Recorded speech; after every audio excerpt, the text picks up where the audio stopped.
I'm Sister Rosemary DeGracia of Annunciation Monastery, and I serve as the Oblate Director for men and women of any Christian denomination who wish to go a little deeper into their spiritual lives, and particularly with interest in monastic spirituality. I first encountered the Benedictines in grad school at Arizona State. We went on a retreat to a Benedictine monastery, and it was the community life of prayer that we encountered that weekend that really did something in my soul. I sort of grew up with, everybody does their own prayer, everybody does their own thing, and lots of us pray, but it was a very individual kind of thing. And to encounter that sense of community and fellowship in the Benedictines has been something that provides, stability. Their spirituality is just so life-giving, I feel like. It's very intertwined with our day-to-day living. It has been such a force of stability and community in my life throughout my entire life.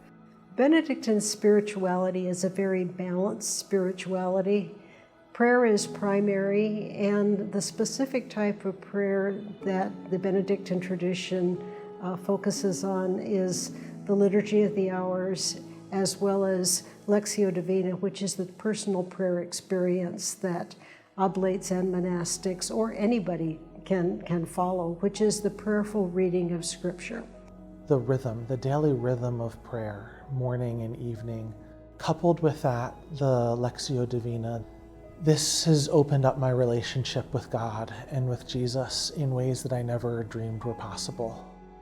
This prayer isn't just something that I do by myself, it's something that's experienced together in community.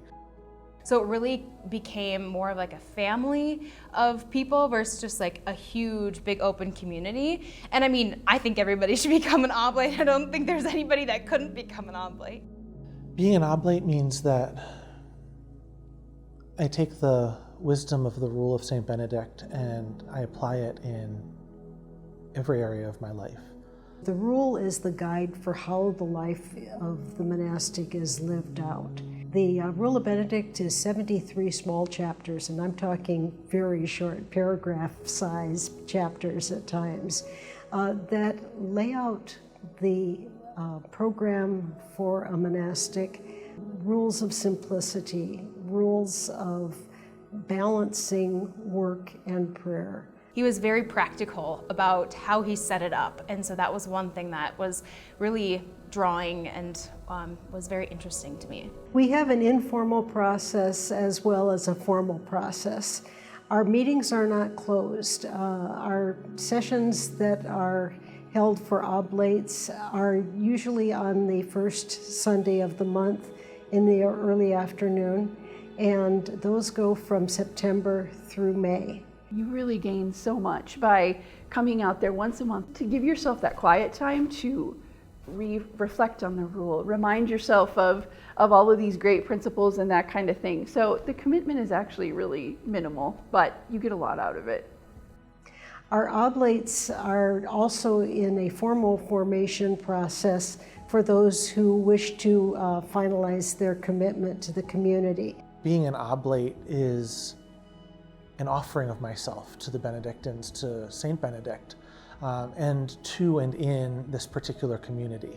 A lot of us maybe as a part of that, commit to praying the Office of the Hours or those kinds of things, but it's how do I take my life and sort of bring in that monastic quality of prayer and studying and reflecting.